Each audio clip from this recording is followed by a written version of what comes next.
I'm from Prime9 TV. I really want to welcome you to my TV, Prime9 TV channel, and then thank you for the time. Abhinavji is the founder, and we are the co-founder of the Texas Goshala. So Okay. we have one founder, 4 co-founders. So Ushaji and Anilji is not here. Goshala is a unique concept in America, right?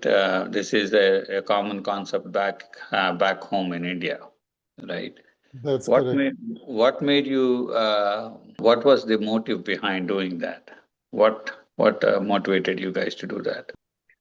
So I think the short answer is uh, there's a lot of activities happening for the community, for the culture, for promoting our value system. And that's a reflection of we have multiple temples in Houston and other part of the US. But there are certain part of our culture which are directly connected to cow. So I happen to talk to some elder people, and when you talk to them, those who have lived in India in their childhood or in their youth, and they go there to see the cow, to feed the cow.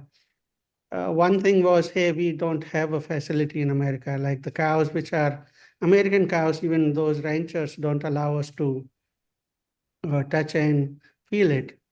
So that thought was there, and I being in America for over 2 decades, I also felt like, because I grew up with cows in my village, there were cows, and here things are different. So rather than looking for someone else to, find a solution, me, my family started looking, how do we solve it? And then the team came forward together. So now it has become more like a social initiative where people come together. We started with 2 cows. Now we have 50 cows on this facility. It started in middle of COVID when things were shut down. So we have a property, a residential house, which is unrestricted in Cyprus. So we kind of brought these cows at that time here, and then we started rescuing some cows from different ranchers. And so all of these are Indian cows, the Indian breed, of which we have primarily the Nellore breed, or we call it Ongol. We have Sahiwal, we have Gir cows from Gujarat, and then Thar Parker. So these are like 4 different breeds of India, which we were able to find here. And this project is going for 5 years now. Very interesting. You found Indian breeds in America, or you bought the Indian breeds from India? No, The these Nellore and the. Huh?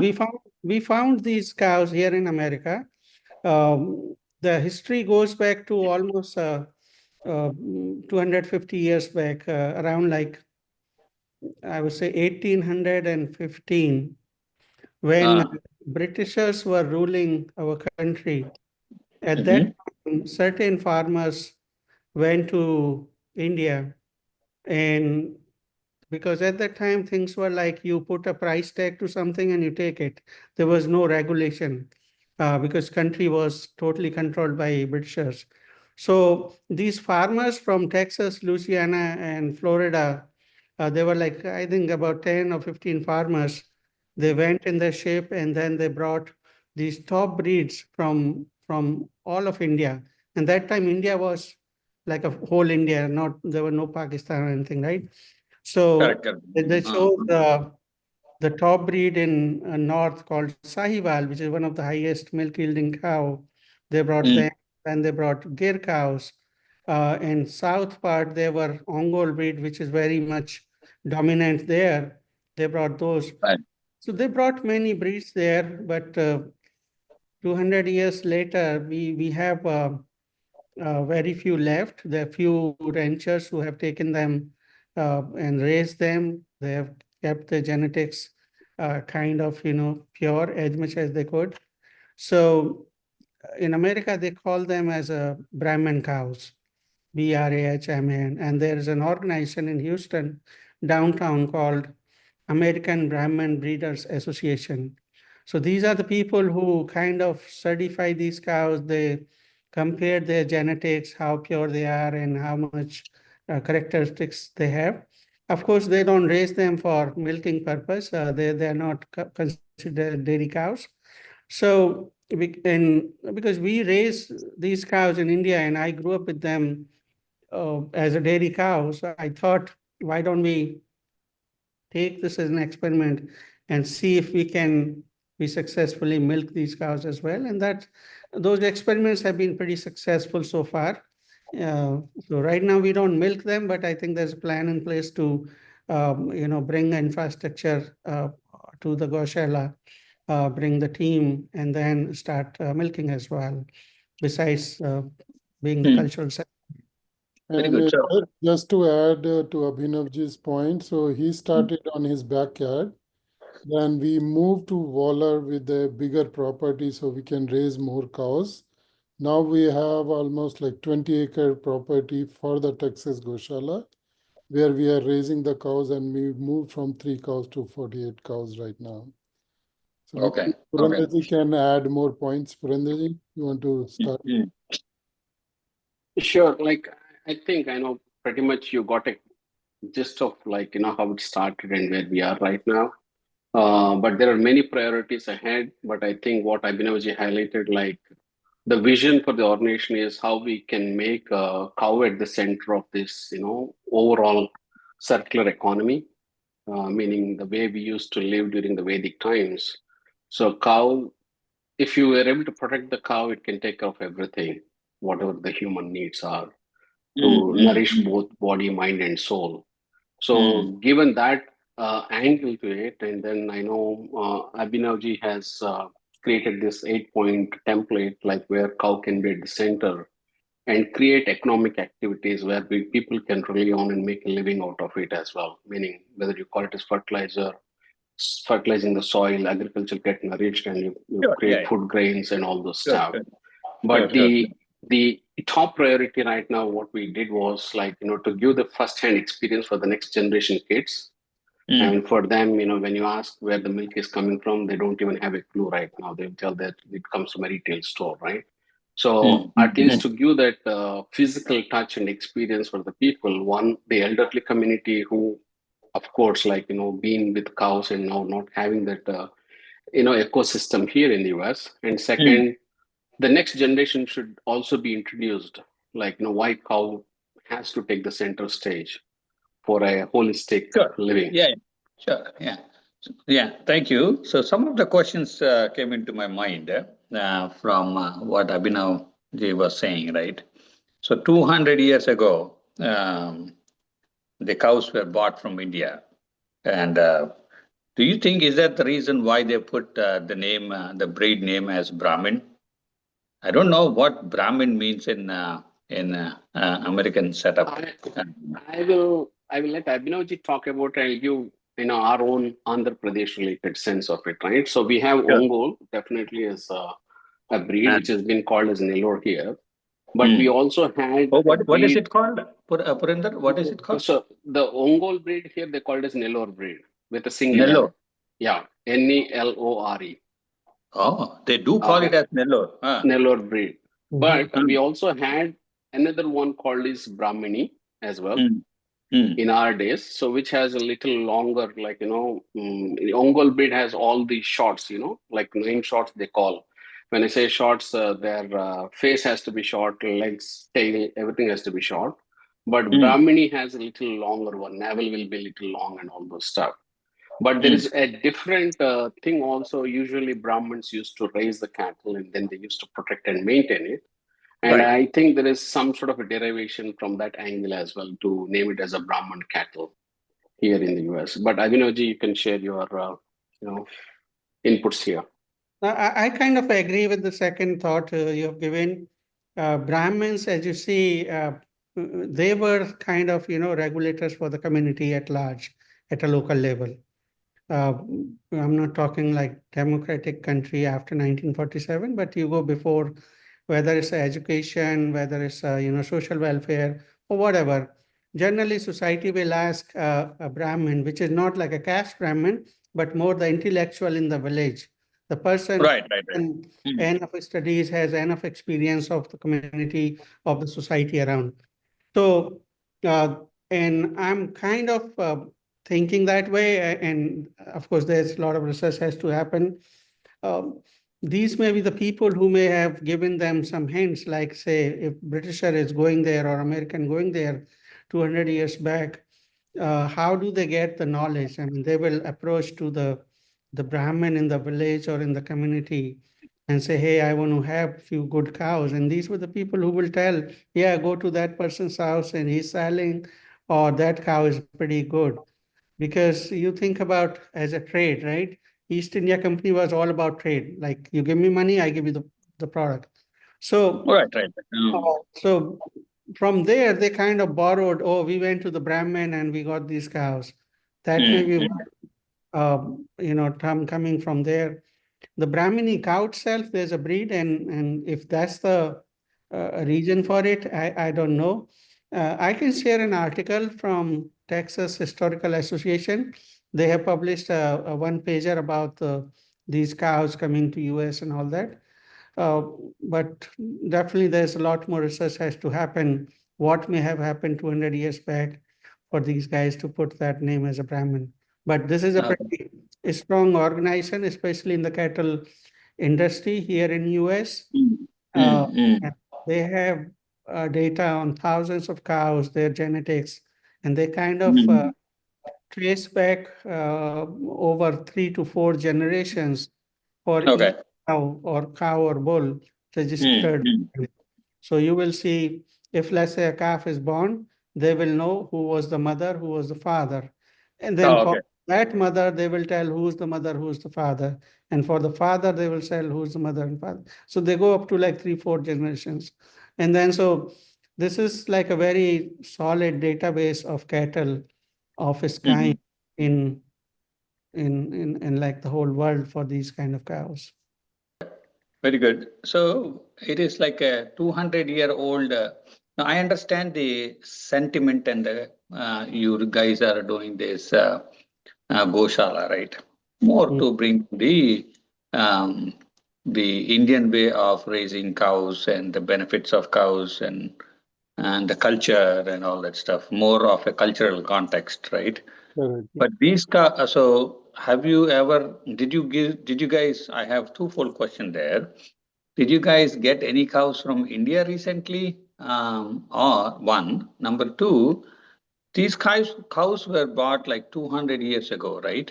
And, and 200 years before, if you take from then to now, they probably evolved quite a bit, and they are no more Indianized cows. For example, even if we take our kids, right?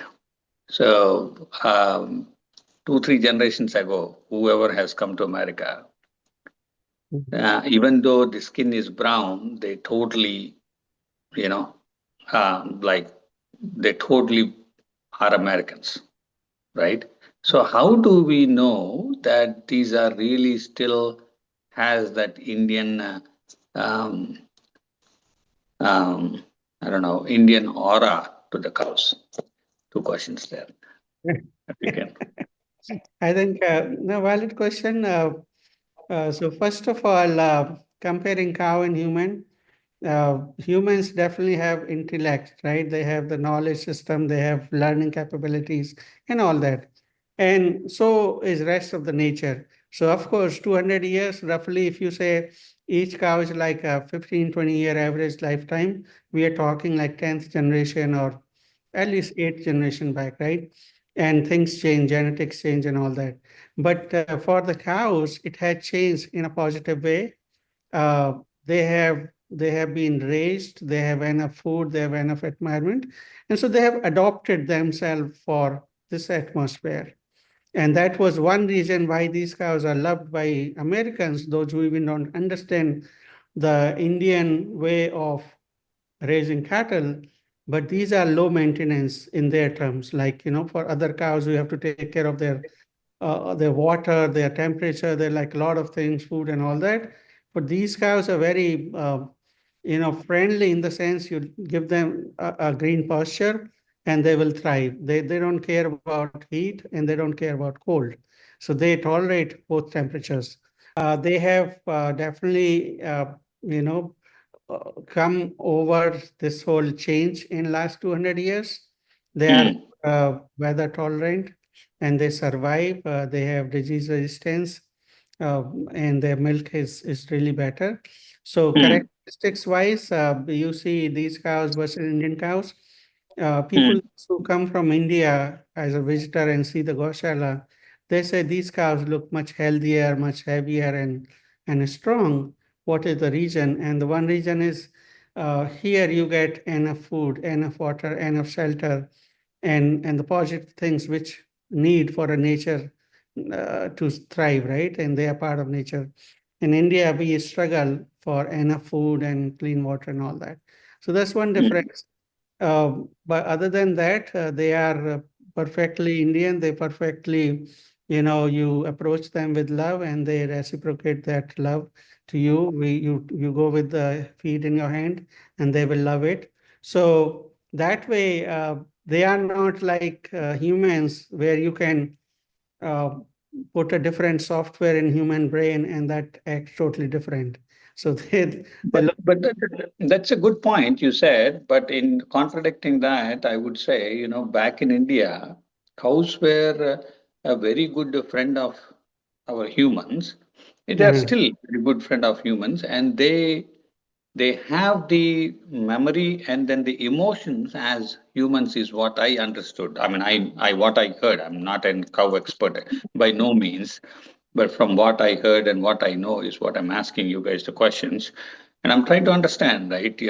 Yes, have a Gosala, but you have a cows from 200 years old, originated from India, but then they lived here for 200 years. They almost might have become Americanized cows. So How are I will, you? How are those connecting? Is what I'm trying to understand. That's all. sure. I will share my input. Okay. So Sure. few Yeah. things. One, the best of the best genetically, good characteristics wise cattle has been brought here. First thing. And second, we need to admit certain facts that the association which Abhinavji was talking about, from the day one, they maintained the entire history of mother, father, offspring. They have the complete record of how they maintain the genetics as is, meaning there is no crossbreeding, nothing at all from a characteristic standpoint. Okay. And naturally, they are genetically like best of the best. Their size, everything by quality, they're naturally so strong and healthy. And even here, sometimes, like, if they're not well taken care, like I still remember our initial rescued ones from the ranchers who could not really afford maintain them. They Oh, okay. came really, really thin. And then once they started being at the Texas Goshala, they've really transformed into a very, very healthy, happy, like, cows and bulls. So genetics wise, you have a clear track of where they are coming from, their lineage Okay. wise. And Okay. as far No, as no. like touching with the human is concerned, they are pretty much connected to the humans, like with us. Once we give the food, call them, they usually come, take the food from our hand. Initially, when they came initially, they used to move away like 200 feet, 300 feet away from moving. But we started feeding them, loving them. Now they come to you and you can touch them, you can feed them with your hand. And also we have started a service called cow cuddling, where we take you next to the cows, spend 30 minutes with the cows, where you can brush them, you can hug them.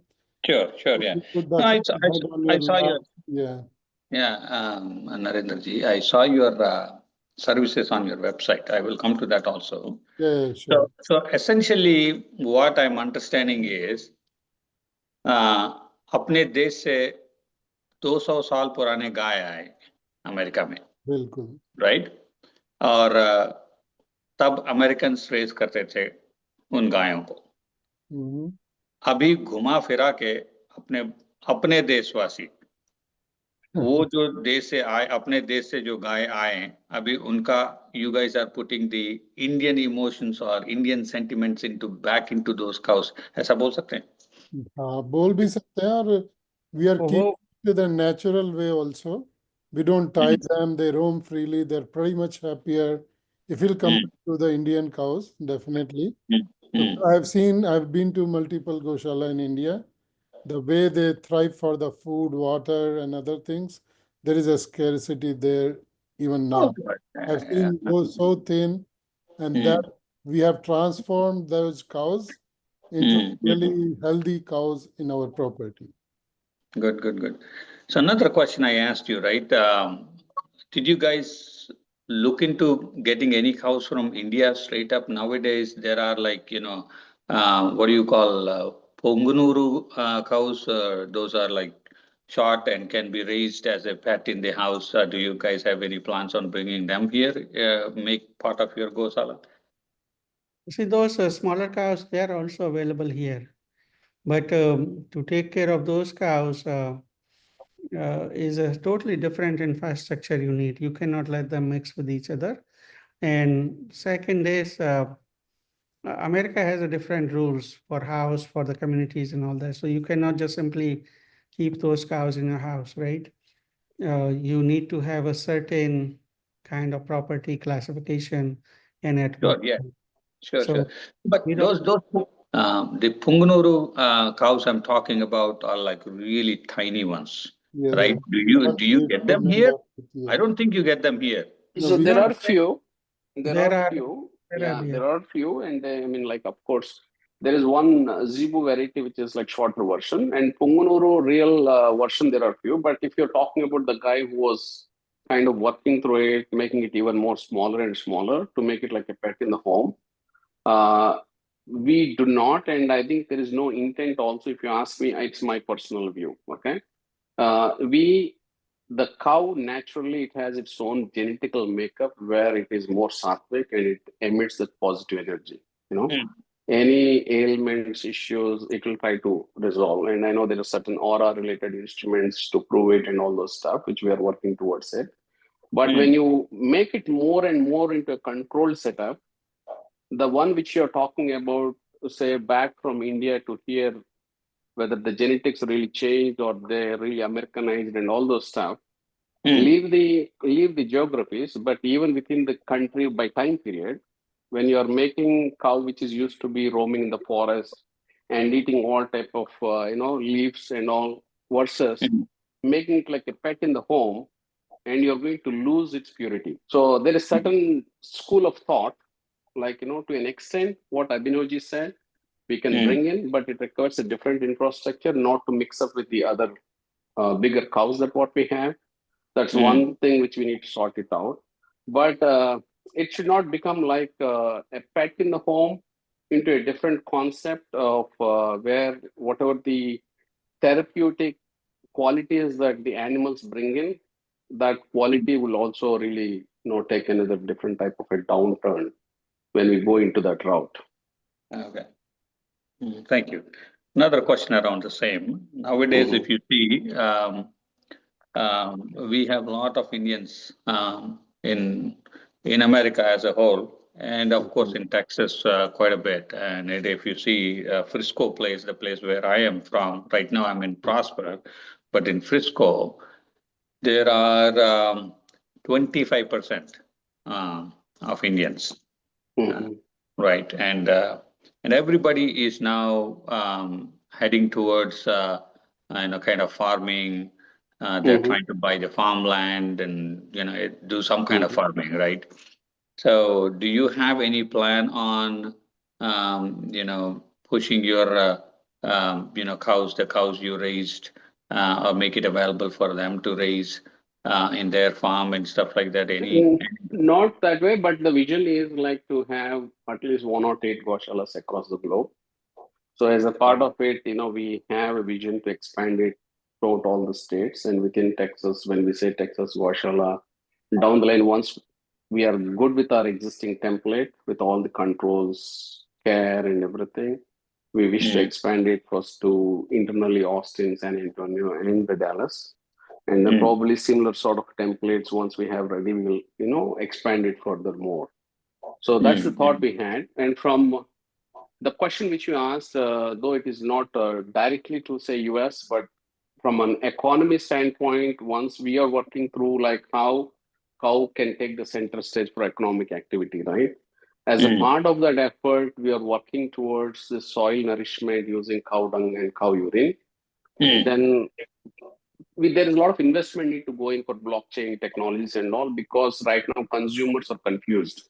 When you go to a store, you tell like this is organic, this is that, this, and how a consumer get the confidence that this is coming from the right soil that is being nourished by like cow manure or cow urine. Once we give that confidence to the consumer as a non-profit, there is high chances down the line we might be that organization which gives support for small farmers, even either sponsoring a cow and also giving some sort of infrastructure for them around it, and create a brand for marketing, so that the farmer takes care of the cow and he produces it, and we'll make it a way how to market it with a real technology where consumer be confident about that the produce is coming from the right field, following these practices which is more appropriate for the food that is being produced from there. Because it is a complex and humongous task. We all know that this is the right way to live, but we have moved a lot forward in our technology and everything. And exactly going back and nullifying everything and living like a Vedic style of living is no more possible. So we need to find a hybrid blended approach here and try to create a template that is also part of the mission of this organization. Like, how we can really build such sort of templates, and at least we do the proof of concept and then expand it and even try to drive this, economic activities in a meaningful way, and then changing the landscape of this entire, lifestyle of people. There is a momentum which we could clearly see, but still is a long way to go in that direction. Gotcha. Wonderful. Thank you. So another question. I did go through the website you guys have, right? और मैंने वहाँ पे देखा services देखे आप लोगों के, right? आप लोग ने एक सर्विस भी लिखा है जिसमें बंदा गाय को घर लेके आ सकता है, जैसे लोग करते हैं ना पूजा के लिए गृह प्रवेश, गृह प्रवेश में, राइट? मंदिर, कोई नया मंदिर खुला है, कोई मंदिर हाँ, तो गृह प्रवेश के लिए भी लेके जा सकते हैं। उसके लिए आपने लगाया $2,100 और समथिंग लाइक, राइट? कोई अभी लेके गया अभी तक आपके पास ऐसे? हाँ, मंदिरों में हम हर साल लेके जाते हैं। There are 3 or 4 temples which call them every year. We have even taken to Telugu Cultural Association program as well. Okay. So, but I mean, see, your question is for 2,100 price, are there any bookings? There are few bookings. Like, one individually, right? Individual, yeah. There's one which we have given a discount because it's very close by to Goshala. One Telugu family itself, they did the housewarming.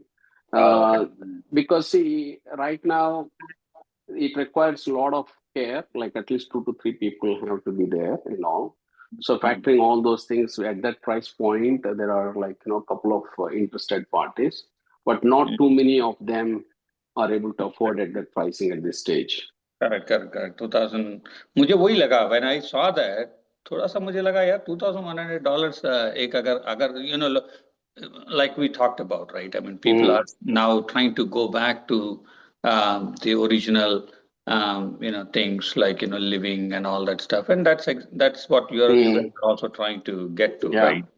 So people are passionate about it, and once if they really want to go get a cow, and you ask me if I want to go get a cow from Goshala for $2,100, I'll probably be thinking like दो बार सोचूंगा मैं शायद यार इतना expensive है यार. That's why I was asking that question. That's all. I understand your concern, but because of money, we never said no. If the certain people raise a concern and there's a real issue, we saw it, we discounted it as well. Like the non-profits, we give them the 50% discount right away. Because we have to see, currently Goshala does not have any vehicle. Goshala does not have any carrier for the cow, so we have to rent out those. That's okay. But outside of it, there's a lot of risk involved in carrying these big animals to a property and in the smooth floors and all. So sometimes, correct. you know, it's tough for people to appreciate those elements. But as Narendra ji said, see, temples, we always give priority, and then, you know, we have discounted pricing. And for like, you know, for this Jibu or very small Pungunuru type, you know, it can fit in your back door of the car and then you can go in. But these requires a different type of infrastructure setup and care, meaning at least 2 to 3 people attending them during that one, and from start to finish they have to be there. And Right, usually right. you know it very well, right? The last time also housewarming happened at 3:30 a.m. in the morning, and even bringing resources in this country at that time, making it available. Yeah, that's hard. Yeah, of course. Yeah. That's something. Yeah, that's a crisis here always, right? Yeah. Unlike in India. So Jibu and Pungnuru, you said they are available here. Is that what I heard? But because of the infrastructure, you guys are not. Yeah, I mean, see, if you ask me pure Pongunuru or not, that's one thing, but there is a small Jeep version that is already available. Okay. Yeah. Wonderful. Okay. Which is kind of, you know, it's not like it has a proper hump and bovine type. So in that sense, it has the genetics, right? Genetics to be called as a, you know, Indian origin or from Africa type. But it has the definitely our A2 version, a type of a cow. Gotcha. Wonderful. I think I am good with my questions, and I would definitely like to visit your place so that I can do a direct video of the cows and your facility and all that stuff. So before we conclude this, you also said you want to have 108 centers in and across America. So have you already started looking for the places, or are you still trying to establish yourself first and then you will do the We are extensions? trying, we are trying to go through this entire operational things. We need to Mm. be make it like pretty much stable, perfect in the processes and all those stuff, and then go for expansion.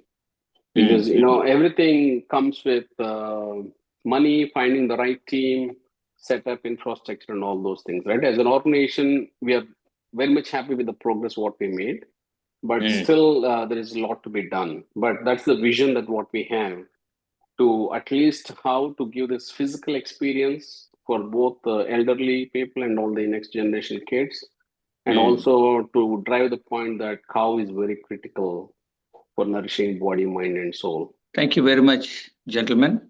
Thanks a lot for the insight into the Texas Goshala. Like I said, and giving us the time, the Prime9 TV channel, the time, and also all the information you guys have.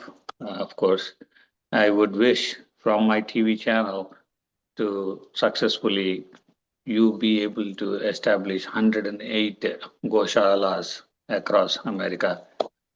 One, we as an Indians are anyway increasing in the population. Along with it, you are also trying to bring in the cultural values and the importance of the cow, which which was actually the main source of livelihood back in India in old days. Right? Thank you very much, all. Thank you Thanks a so lot. much and happy at least, and thanks for having us for today's meeting.